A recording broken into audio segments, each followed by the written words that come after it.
Pertama-tama mari kita panjatkan puji syukur kehadirat Allah Subhanahu wa taala, kita masih diberi iman dan kekuatan untuk melangkahkan kaki di rumah Allah yaitu Masjid An-Nur Jati ini untuk kita melaksanakan kegiatan yang intinya adalah silaturahmi dikemas di dalam lapor ngabuburit beli. Jadi kalau pas di bukan bulan Ramadan, lapor beli aja. Tapi karena ini di bulan Ramadan sekaligus. Karena apa? Pak Kapolresnya juga puasa, jadi biar hemat tenaga ya Pak ya. Karena Kapolres, Kasat Lantas, dan teman-teman yang puasa juga bukan Robocop. Kami tetap manusia biasa, yang kadang kalau jam 3 itu udah lemes-lemes juga, tapi tidak menghilangkan semangat untuk kita tetap terus melaksanakan ibadah puasa. Tentunya tak lupa kita juga kirim salam dan sholawat untuk junjungan kita Nabi besar Nabi Muhammad SAW yang tentunya kita akan nantikan syafaatnya di yaumul qiyamah. Amin, amin ya robbal alamin. Sebelum mengawali pertemuan ini, saya izin memperkenalkan diri terlebih dahulu karena sebagai warga baru 3 bulan, kurang lebih ya hampir 4 bulan malah 4 bulan menghirup, mengambil jatah oksigen di Kabupaten Jemberana. Jadi saya AKBP Endang Tripurwanto SIK MSI Akpol Angkatan 2003, sebelumnya pernah berdinas di Polda Bali. Jadi selama 5 tahun sambil menunggu jabatan Kapolres, saya dinas di Polda Bali di Direktorat Reserse Kriminal Umum, di Treskrim sebagai penyidik. Jadi sudah tidak asing sebenarnya dengan Bali.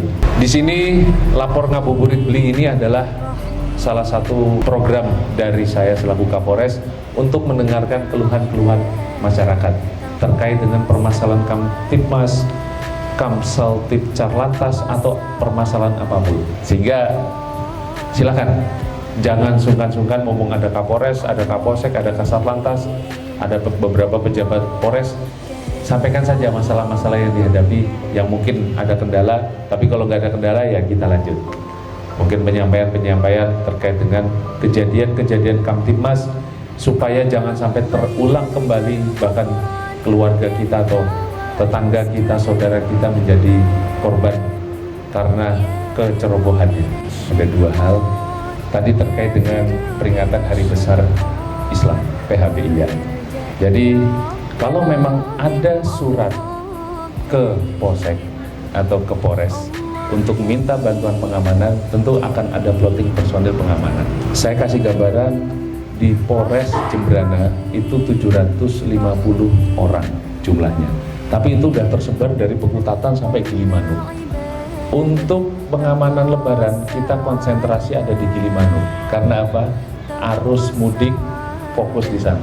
Mungkin yang mudik-mudik pada tahu ya. Kalau nggak ada polisinya di sana, kira-kira bisa bermalam berapa hari itu kan? Masih ada polisi aja masih bermalam. Karena apa? Perubahan moda transportasi dari darat ke laut yang itu berbeda dibanding karakter kemacetan yang lain atau antrian yang lain. Nah, sehingga kita masih bergantung sama kapal. Tahun lalu saya bertugas sebagai petugas haji. Pada saat melaksanakan sholat, kalau memang saya sedang bertugas, itu ada namanya rukhsah. Rukhsah mungkin tahu ya, keringanan, bahkan itu diutamakan. Toh waktu sholat, waktu sembahyang bisa diganti dalam arti pada saat sudah pada ini baru kita langsung sholat. Sama insya Allah. Apakah dengan kita duluan, saya Pak selama 2 bulan di Mekah, saya menginjakkan Masjidil Haram itu bisa dihitung jari. Bayangkan, karena apa? Karena saya di sana melaksanakan tugas. Justru kalau saya mementingkan ego saya mau ke Masjidil Haram terus, tugas saya tinggalin. Kira-kira betul kan? Nggak betul kan? Kira-kira Allah akan tersenyum tidak? Mungkin saya bisa mengelabui atasan saya, tetapi saya tidak akan pernah bisa mengelabui malaikat-malaikat yang Allah perintahkan untuk menjaga umatnya. Ya kan? Nah di situ apakah kemabruran petugas haji adalah seperti itu? Tidak.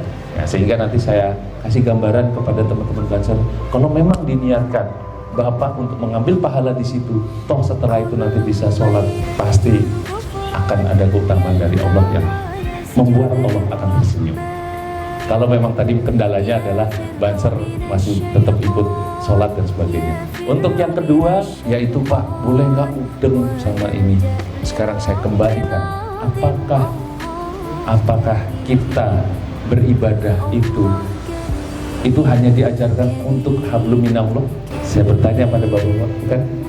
Ada hablum minanas. Hablum minanas itu seperti apa? Berarti salah satunya juga menaati aturan negara. Kalau kita sudah bisa menaati aturan negara dalam arti adalah kalau mengendarai kendaraan bermotor harus menggunakan helm, menggunakan pakaian yang istilahnya safety, paling kecil helm saja sudah. Tetap sesuai dengan aturannya, yaitu harus menggunakan helm. Jadi tidak ada lagi dispensasi boleh ini boleh itu, nggak ada. Kalau ditilang nggak boleh protes. Itulah karena apa? Tujuannya bukan untuk Pak Polisi menggunakan helm atau peci, tapi menggunakan helm itu untuk melindungi kepalanya bapak-bapak. Memang, wah Pak, rambut saya kan udah pakai minyak nih Pak, udah gini nih kan.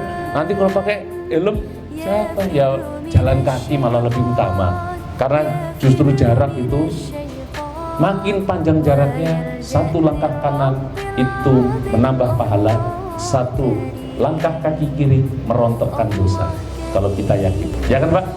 Nah, sehingga tetap keputusan saya ini di record, karena saya selalu kegiatan pasti di record supaya sekaligus mensiarkan kepada yang lain. Mau itu pakai udeng, mau itu pakai kopiah atau peci, saya tidak perbolehkan. Secara aturan sudah diatur di dalam undang-undang dan sebagainya. Sehingga ayo mari kita sama-sama umat beragama, kita patuh sama Allah, kita juga harus patuh terhadap aturan negara. Karena tujuan aturan negara itu untuk melindungi warganya. Demikian ya Pak. Maaf ya, mungkin kalau sekali lagi jawabannya tidak mengenakan, tetapi ini harus kenyataan, apalagi Kapolres yang ngomong. Kalau Kapolres ngomong boleh, waduh bahaya. Besoknya nggak ada yang pakai helm itu, yakin saya. Tapi secara aturan tidak boleh. Nah, sekaligus ini di bulan Ramadan, saya ingin sedikit memberikan nasihat bahwa ada doa-doa yang tidak ditolak oleh Allah, yaitu pemimpin yang adil, orang yang berpuasa hingga dia berbuka, dan yang ketiga adalah orang yang terzolimi. Nah, sehingga saya yakin bapak-bapak di sini sedang berpuasa. Saya titip doa kepada bapak-bapak untuk kelancaran operasi ketupat, supaya anggota saya tetap sehat. Amin, amin ya rabbal alamin. Tetap selamat sampai mulai dari awal sampai selesainya kegiatan. Kemudian juga Jembrana aman.